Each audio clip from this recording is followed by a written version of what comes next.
कैसा रहे अगर आप सभी को ये पता चल जाए कि एग्जैक्टली आपके एग्जामिनेशन के बाद आपकी आंसर शीट सीबीएसई कैसे चेक करता है। इस वीडियो को देखने के बाद डेफिनेटली आपको एक हैक मिल जाएगा जिसकी हेल्प से आप लोग अपने 10 से 15 मार्क्स इंप्रूव कर सकते हो एक बेटर प्रेजेंटेशन के थ्रू। बहुत सारे डाउट्स आपके दिमाग में होते हैं जो हम इस वीडियो में कवर करेंगे, जहां पे पहला डाउट आपका है कि आपकी जो एग्जामिनेशन की कॉपियां हैं, आंसर कॉपी है, क्या उसमें चेकिंग इजी होती है कि हार्ड होती है। बहुत सारे लोगों को अपने दिमाग में डाउट होता है। एक डाउट ये भी है आप सभी के दिमाग में कि क्या रेशनल मार्किंग होती है, क्या स्टेप बाय स्टेप मार्किंग होती है। ये एक बड़ा क्वेश्चन है, इसको भी आज हम एक्सपोज करेंगे इस वीडियो में कि किस तरीके से रेशनल मार्किंग होती है, नहीं होती है, अगर होती है तो क्या इंपैक्ट पड़ता है, अगर नहीं होती है तो क्या इंपैक्ट पड़ता है। एक डाउट ये भी है कि क्या प्रेजेंटेशन का इंपैक्ट हमारे फाइनल एग्जामिनेशन पे पड़ता है, हमारे मार्क्स पे पड़ता है। तो इस चीज को भी हम लोग एग्जैक्टली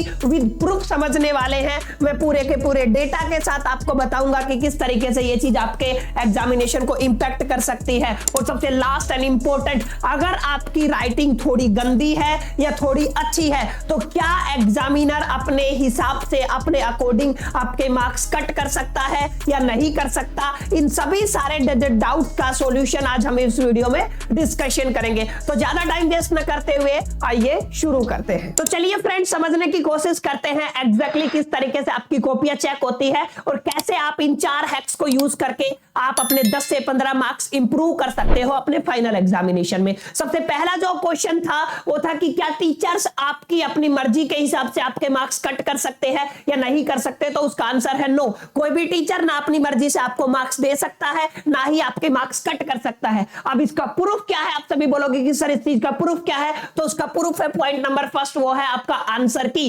एग्जैक्टली टीचर को कितना आता है इससे कोई लेना देना सीबीएसई को नहीं है। सीबीएसई एक आंसर कॉपी जो चेक करनी होती है, कैसे वो चेक करनी है, उसके लिए सभी टीचर्स को एक इंटरनल पॉलिसी के थ्रू एक आंसर की प्रोवाइड करती है, जिसमें आपके पूरे पेपर के जितने भी क्वेश्चंस है उन सभी के आंसर लिखे होते हैं। और वहां पे प्रॉपर गाइडलाइन मेंशन होती है कि इस तरीके के आंसर अगर बच्चे ने लिखे हुए हैं, ये पॉइंट्स की पॉइंट्स अगर आपके रिजेंबल होते हैं तो इस बच्चे को इतने मार्क्स देने हैं। अभी अब बोलोगे कि सर इस चीज का क्या प्रूफ है कि एग्जैक्टली हमारे मार्क्स नहीं काट सकते टीचर। तो मैं आपको दिखाता हूं एग्जैक्टली कि उस चीज का प्रूफ क्या है। जो आंसर की मैं बात कर रहा हूं, आप लोग यहां पे देखो कुछ इस तरीके की आंसर की आपको टीचर को प्रोवाइड की जाती है। जैसे आपका लेटर है उसके लिए एक आंसर की टीचर्स को प्रोवाइड की गई है, आप क्लियरली यहां पे देख सकते हो। सिर्फ उसकी मैं मैथ्स की बात कर रहा हूं, यहां पे आप क्लियरली देख सकते हो। आप यहां पे साइंस का देख सकते हो। मतलब एक प्रॉपर आंसर की टीचर को क्या की जाती है, प्रोवाइड की जाती है,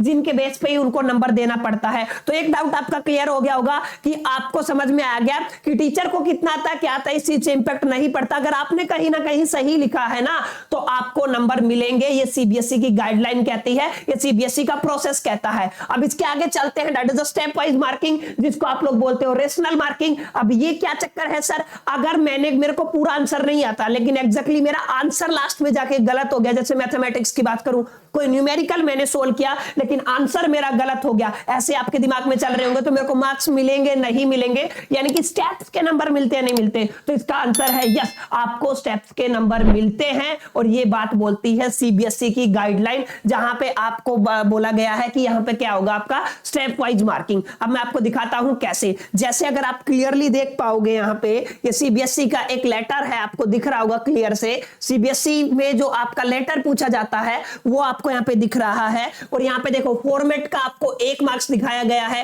कंटेंट अगर आपने तैयार किया है तो 2 नंबर हैं आपके। अगर ऑर्गेनाइजेशन ऑफ आइडिया का 1 नंबर है और एक्यूरेसी का आपका 1 नंबर है। टोटल कितने मार्क्स का काम हो गया आपका, 5 नंबर का काम हो गया। इसका मतलब क्या है, यहां पे आपको क्लियर दिख रहा है सीबीएसई की तरफ से, यहां पे आपकी कौन सी मार्किंग होती है, स्टेप वाइज मार्किंग होती है। अब ये तो इंग्लिश की रही बात। अब आप साइंस का देखो, ये क्वेश्चन नंबर 30 मैंने उठाया है। यहां पे मैग्निफिकेशन का अगर आपने सिर्फ फॉर्मूला लिखा बच्चों तो आपको यहां पे सीबीएसई में टीचर आपको हाफ मार्क्स देगा ही देगा। नॉट ओनली सीबीएसई पर हर बोर्ड में आपको टीचर मार्क्स देगा ही देगा, कोई इससे आपको नहीं रोक सकता। ठीक है, अब आगे आपने वैल्यूज पुट की और वैल्यूज पुट करके आपने एम का वैल्यू निकाल दिया। तो यहां पे देखो आपको आंसर का 1 नंबर मिल गया। यहां पे स्टेप 1 थी, ये स्टेप 2 थी, कंबाइन करके आपको आपका 1.5 नंबर मिल गया है, 1.5 मिल गया है। ऐसे ही 1.5 यहां पे आपको यहां पे आधा नंबर फॉर्मूले का मिलेगा मिलेगा और 1 नंबर आपको आपके आंसर का मिलेगा। तो ये रही बात आपकी साइंस की। आई होप कि ये क्लियर हो गया होगा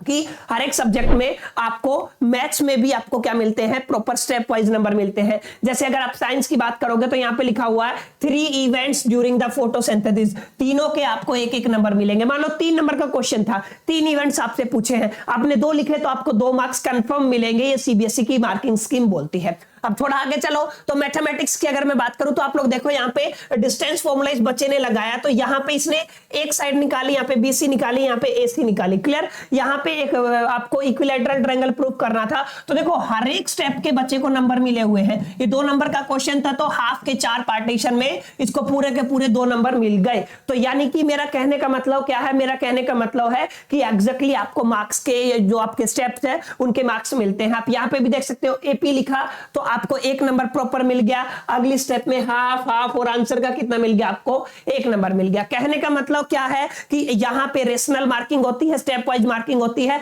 आपका आंसर चाहे गलत हो लेकिन आपको हर एक पेपर को अटेम्प्ट करके आना है, हर एक क्वेश्चन को अटेम्प्ट करके आना है। चाहे आपका आंसर रिजेंबल नहीं हो रहा हो, आंसर रिजेंबल नहीं होगा तो ज्यादा से ज्यादा 1 या 1.5 नंबर कटेगा। लेकिन बच्चों अगर आप लोगों ने क्वेश्चन को अटेम्प्ट नहीं किया ना तो वहां पे आपको कुछ ही नहीं मिलेगा, कोई पॉसिबिलिटी ही नहीं है। तो ये है आपका स्टेप नंबर 2। आई होप कि क्लियर हो गया होगा। ये हैक सेकंड है कि आपको जो भी क्वेश्चन है सभी अटेम्प्ट करके आने हैं और आपके स्टेप वाइज मार्क्स होते हैं। टीचर्स अपनी मर्जी से कोई भी आपके नंबर्स को कट नहीं कर सकता है। अब थोड़ा और आगे चले तो ये है आपका हैक नंबर 3। इसको यूज करके आप डेफिनेटली आप थोड़ा हायर एडवांस पे जा सकते हो, थोड़ा बढ़िया मार्क्स स्कोर कर सकते हो। वो है use the language of NCERT. मतलब कुछ क्वेश्चंस हैं जो एनसीईआरटी के लैंग्वेज में पूछे जाते हैं। जैसे मैं एक एग्जांपल की बात करता हूं, ये एसएसटी का क्वेश्चन दिया हुआ है, ठीक है। एसएसटी का 25 का क्वेश्चन प्रीवियस ईयर एग्जामिनेशन से मैंने उठाया है। यहाँ पे लिखा है why did the non corporation movement slow down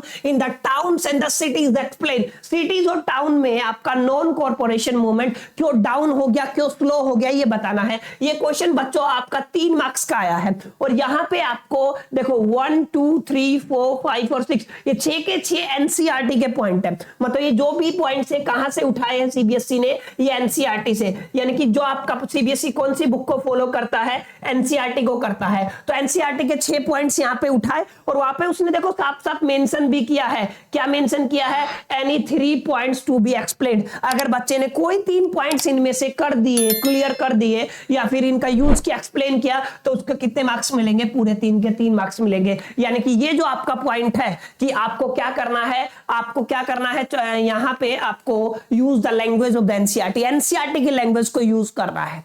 that is the most important aspect, ठीक है। अगर आप ऐसा करते हो तो आपके मार्क्स बढ़ने के चांसेस हो जाते हैं ज्यादा। अब आगे चलते हैं। That is the last and final hack कि आपको क्या करना है, आपको कीवर्ड्स टेक्निक को यूज करना है।